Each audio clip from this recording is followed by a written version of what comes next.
Terima kasih Anda masih bersama kami dalam Prioritas Indonesia. Pemirsa, di sudut kota Malang ada sekolah yang memulai proses belajar mengajar bukan dari mata pelajaran yang serius, tetapi dimulai dari cerita, tawa, dan makan bersama. Nah, ini adalah SRMA 22 Malang yang menjadi tempat di mana anak-anak dari keluarga prasejahtera bisa kembali merasa diterima. Di sini sekolah adalah ruang yang membantu mereka bangkit dari rasa takut dan juga keraguan.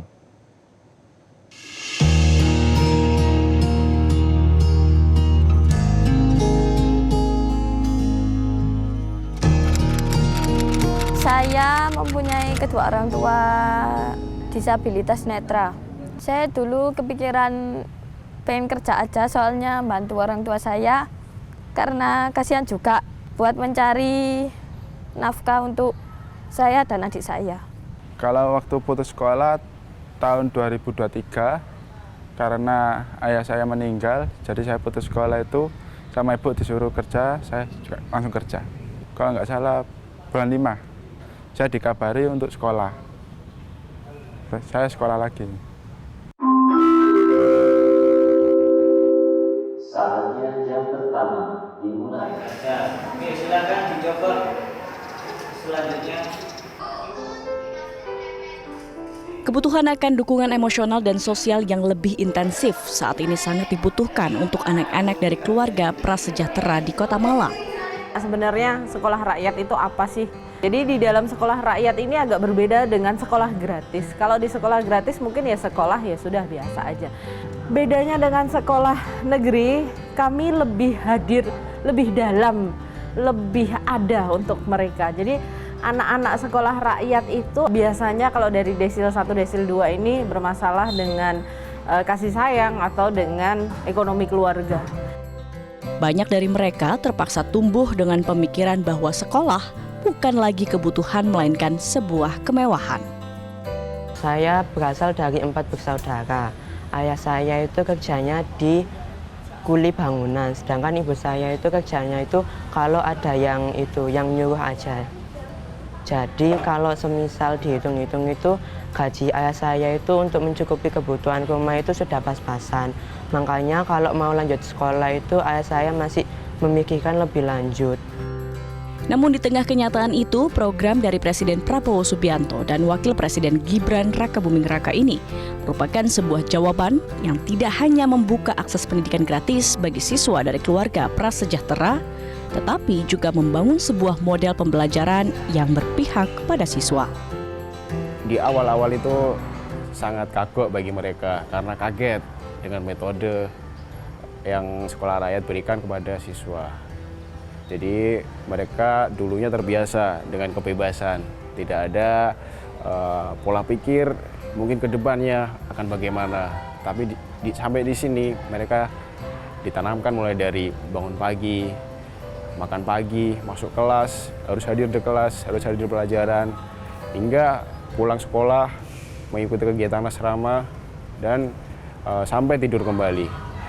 Semuanya itu sudah disusun rapi, terjadwal dengan rapi, mereka akhirnya mengikuti dengan perlahan-perlahan. Masuk sini tuh awalnya yaitu takut gak ada temannya. Takut gak ada temannya, sekarang udah satu asrama udah kenal semua. Terus ya gurunya itu enak-enak banget, lebih dari enak sih, soalnya baik-baik semua. SRMA 22 di Kota Malang ini adalah contoh dari sebuah sekolah yang hadir bukan untuk memaksa siswa mengikuti aturan pelajaran yang kaku, tetapi sekolah yang justru memahami bahwa setiap remaja memiliki kebutuhan dan perlakuan khusus untuk mendukung mereka dalam menjalani kehidupan dan menggapai masa depan yang cerah. Karena kita pengen fokus ke tiap anak, jadi kebutuhan anak ini berbeda-beda. Bahkan kita melihat bahwa anak ini ada yang minta dipelukin nih, pagi dipeluk. Jadi kalau saya datang minta dipeluk, siang istirahat minta dipeluk, sore sebelum saya pulang malam itu biasanya minta peluk juga. Karena memang ternyata yatim piatu dari kecil. Untuk pembelajaran di sini itu juga nyaman karena gurunya itu bisa melihat cara gaya belajar anaknya sendiri. Yang membuat itu anak-anak itu bisa nyaman dan fokus dalam pembelajaran. Saya bagi kelompok-kelompok yang di dalamnya ada anak yang menguasai, anak yang kurang. Artinya mereka lebih menjelaskan dengan bahasa antar teman.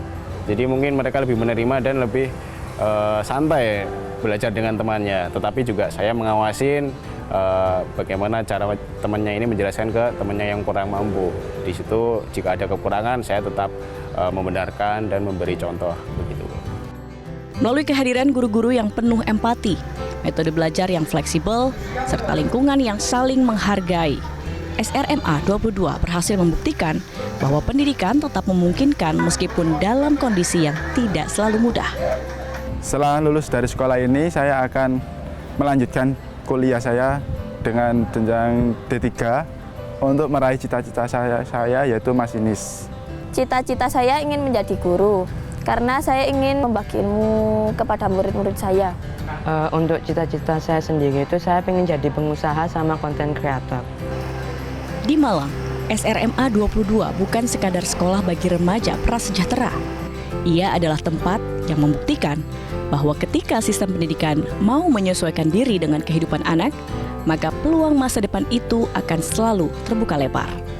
Dan dari ruang kecil ini, karakter generasi baru sedang dibangun, pelan namun pasti, menuju Indonesia Emas 2045. Jelajahi cara baru mendapatkan informasi. Download Metro TV Extend sekarang.